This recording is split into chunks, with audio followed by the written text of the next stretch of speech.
প্রিয় ভাইরা আমার, এই সালমান রহমান কতটা খারাপ, মদিনাওয়ালার দাড়িকে কলুষিত করেছে। আপনারা দেখেছেন একজন টিভি উপস্থাপিকা, টিভিতে সংবাদ পড়তো, টেলিভিশনে সংবাদ পড়তো, তাকে ভালো লাগছে, ওই মেয়েটাকে বলছে আমি তোমাকে চাই। ওই মেয়ে বলছে আমার তো স্বামী আছে, সংসার আছে। তার স্বামীকে গিয়া ঠেট করছে, দেখো ওই মেয়েকে আমি চাই। আল্লাহর বান্দা স্বামী বলছে আমার সেই স্ত্রী, সে বিবাহিত স্ত্রী, আপনার স্ত্রীকে আমি যদি চাই আপনার কেমন লাগবে বলেন? কয় সেটা বুঝি না, দেখো আমার চেয়ে ক্ষমতাওয়ালা ঢাকার মধ্যে কেউ নাই, আমি বেক্সিমকো কোম্পানির মালিক, হাজার হাজার কোটি টাকার মালিক, এমন ব্যাংক নাই সেই ব্যাংক থেকে বান্দা ঋণ নেয় নাই। আপনারা দেখেছেন ৩৬,০০০ কোটি টাকা সে ঋণ খেলাফি, একটি টাকাও ব্যাংক থেকে শোধ করে নাই, টাকা নিচে আর শুধু নিজের অ্যাকাউন্টে রাখছে। আল্লাহর বান্দা ওই টিভি উপস্থাপিকার স্বামীকে হুমকি দেয়, তুমি তোমার স্ত্রীকে ডিভোর্স দিবা, আর যদি ডিভোর্স না দাও তোমাকে মেরে ফেলবো, হত্যা করব, তোমার কোম্পানি চিজ করব। আল্লাহর বান্দা স্বামী বলে আমার 2টা বাচ্চা আছে, আমার বাচ্চাকে আমি কেমনে ইতিম করি? না না না, আমি আমার স্ত্রীকে ডিভোর্স দিতে পারবো না। এক পর্যায়ে আল্লাহর বান্দা এই সালমান রহমান মানে দরবেশ সাহেব, আওয়ামী লীগের প্রধানমন্ত্রী যিনি উপদেষ্টা ছিল, কত কুকুর এটা, অন্যের বউকে পাওয়ার জন্য তার স্বামীর বিরুদ্ধে মামলা দিয়া জেলে পাঠাইলো, তার কোম্পানি খেয়ে ফেললো, এরপরে মেয়েটার সাথে অবৈধ সম্পর্কে লিপ্ত হয়ে গেল। আল্লাহর বান্দা বলে হুজুর আমি জেলখানায় শুয়ে শুয়ে দোয়া করতাম আর আমার সন্তানদের কান্না দেখতাম, আমার সন্তান না কান্না করত, এই কান্নার বিনিময়ে হয়তো আল্লাহ জালিমদের পতন ঘটিয়েছে। দেখেন টাকা দিয়ে কি হবে, সম্মান দিয়ে কি হবে? এই এত টাকার সে মালিক, বাংলাদেশের মধ্যে সে দ্বিতীয় বড় লোক, দ্বিতীয় ধনী, এত টাকার মালিক সে, কিন্তু শেষ করে দেখা গেল এত টাকা দুর্নীতি করেছে, তার পক্ষে একজন আইনজীবী দাঁড়ায় নাই। কি দাঁড়াইছে? আদালতে যখন নেওয়া হলো, এই খুন করলেও পক্ষে আসা আপনার আইনজীবী থাকে না, উকিল থাকে না, থাকে তো আমার বলে কিন্তু আমার মক্কেল নির্দোষ, কিন্তু এই বেটা খাটাস এত বড় বেয়াদব, অন্যের স্ত্রীকে কেড়ে নিয়েছে, টিভি উপস্থাপিকা সাংবাদিক মহিলাকে। ও যখন আদালতে নেওয়া হলো, কাঁঠাল থেরাপি দেওয়া শুরু করে দিল আইনজীবীরা, ডিম দিয়ে মারতেছে, আর ও যখন দাঁড় করা হলো সবাই বলতেছে দেখ হনুমান রে দাঁড় করাইছে, হনুমানকে ছিল পীর, এখন শয়তানের পীর হয়ে গেছে। দাড়ি কেটে ভাউয়া ব্যাং সাজছিল, ভাউয়া ব্যাং, দাড়ি মোছাইছা, ওরে চিনা যায় না হিন্দু না মুসলমান, কি কথা কয় না। এরপরে বান্দাকে জিজ্ঞাসা করা হলো তোমার উকিল কই? আল্লাহর বান্দা কোনো কথা কয় না, কারণ কথা কইলেই ফিডা। আল্লাহর কি খেলা! মানুষকে নিঃস্ব করতে চেয়েছিল, বাংলাদেশের শত শত মুসলমানকে খুন করেছিল, হাজারো আলেম ওলামাদের হত্যা করেছিল, নিরপরাধ মানুষকে জঙ্গি আইএস বানিয়েছে। আল্লাহ কয় দেখ তোর এত টাকা, একজন উকিল পর্যন্ত তোর শেষ সময় তোর কাছে নাই।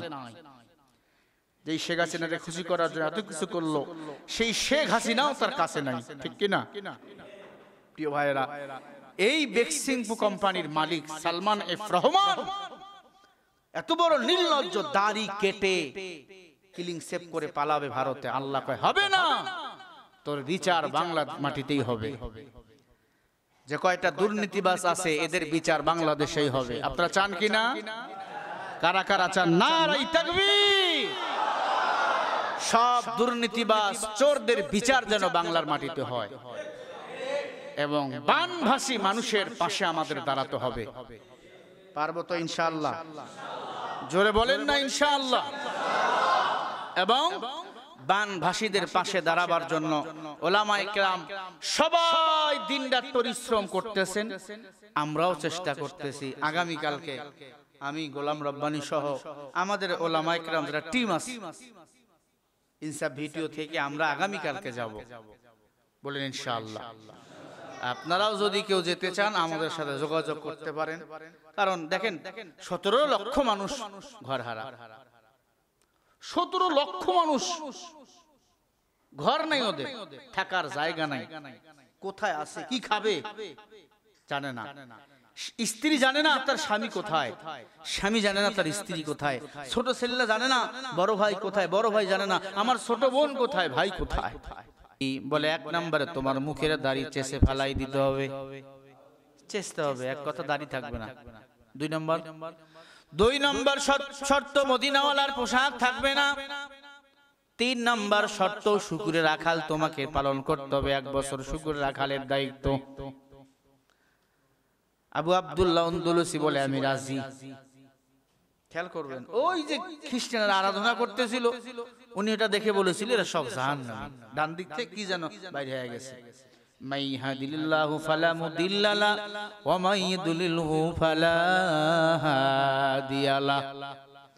আল্লাহ বলেন প্রত্যেকটা মানুষের ডান দুধের নিচে আমি আল্লাহ কলব দিই, কলব, এই কলবের মধ্যে একটা নূর থাকে, নূরের মধ্যে আল্লাহ ইলম দান করেন। ওয়ালাকিন জাআল্লাহু নূরান হাদি বিহি মান নাশাউ মিন ইবাদিনা ওয়া ইন্নাকা লাতাহদি ইলা সিরাতিম মুস্তাকিম। আল্লাহ সবাইকে ইলমের নূর দান করেন। আল্লাহ বলে যাকে ইচ্ছা করি আমি আল্লাহ তাকে ইলমের নূর দান করি। প্রিয় ভাইরা আমার, 1 বছর শুকুরে রাখালের দায়িত্ব পালন করলো, দাড়ি চেষে শেষ। 1 বছর পরে উনি বুঝতে পারছে আমি তো সঠিক পথে নেই, আমি তো ইসলাম ছেড়ে দিয়েছি। শায়েখ সিবিলে জুনাইদ বাগদাদি মুরিদদেরকে নিয়ে ইরাকে চলে আসলেন, কান্নাকাটি করে। 1 বছর পরে শায়েখ সিবিলিয়ার জুনাইদ বাগদাদি দেখতে গেলেন হযরত কেমন আছে, গিয়া দেখে ছোট্ট একটা রাস্তার কিনারে একটা কূপের মধ্যে গোসল করে উনি এরকম দাঁড়িয়ে কাঁপতেছেন। আল্লাহু আকবার বলেন। কি ব্যাপার শায়েখ, আপনি এখানে কেন? আবু আব্দুল্লাহ আন্দলুসি বলেন একটা কাপড় দিয়ে আমাকে মোড়ায়া দাও। জুনাইদ বাগদাদি বলে ছোট্ট একটা শুধু তোয়ালা তার পরনে, তাছাড়া উনি উলঙ্গ। হযরত এই হালত কেন আপনার? ডাক দিয়া বলে বাবা আমি বলতে পারি না, তবে এতটুকু জানি কোরআনের আয়াত হাদিস আমার একটাও মুখস্থ নাই। 50,000 হাদিস ছিল তার সিনা, আমার একটাও মুখস্থ নাই। আয়াতগুলো কোরআন ছিল মুখস্থ ছিল সিনা, একটাও মুখস্থ নাই। কারণ কি বলে আমার গুনাহের কারণ, অহংকারীর কারণ। শায়েখ সিবিলে জুনাইদ বাগদাদি বলে আমরা কাপড় পরে দিলাম, হযরতকে আবার পুনরায় খানকায় নিয়ে গেলাম। হযরত কান্নাকাটি করা শুরু করে দিল। তাহাজ্জুদের নামাজে এত কান্না কাটতো, আল্লাহ আল্লাহ বলে চিল্লাইতো। হঠাৎ করে আল্লাহ পাক রব্বুল আলামিন তার হারানো ইলম ফিরিয়ে দিলেন। ফাইলমান নারা ওয়া ইলমান নাফিআ। কেউ যদি তার হারানো ইলম ফিরে পেতে চায় গভীরতে যেন আল্লাহর কাছে কান্নাকাটি করে। এই ছাত্র ভাই, সবক মুখে আসে না, মনে থাকে না, আল্লাহর কাছে কান্নাকাটি করো, তাহাজ্জুদের মুসল্লায় দাঁড়াও। ওস্তাদ থাকলে ওস্তাদের খেদমত করো। আল্লাহর কসম আল্লাহ পাক মাহরুম করবেন না।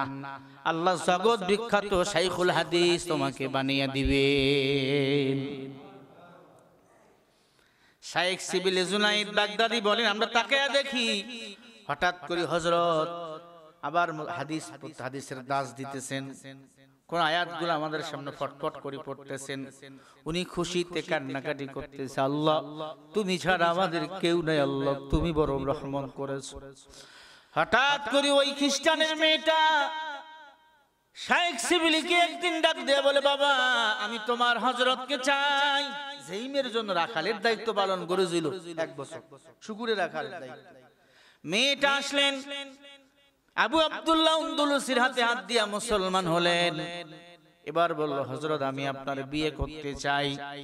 আমার বাবা খ্রিস্টানের বড় পাদ্রী ছিল, আমার বাবা খ্রিস্টানের বড় পাদ্রীর সাথে আমাকে বিয়ে দিতে পারতো, কিন্তু আমার বাবা মৃত্যুর আগে আমার হাতটা ধরে বলে গেছে মারে তোমাকে আমি আবু আব্দুল্লাহ আন্দলুসির হাতে তুলে দিতে চাই। কারণ যদিও সে পূর্ণের ধর্ম ফিরে গিয়েছে, মুসলমানের ধর্ম ফিরে গিয়েছে, কারণ মুসলমানের ধর্ম নারীদের জন্য বড় নিরাপদ।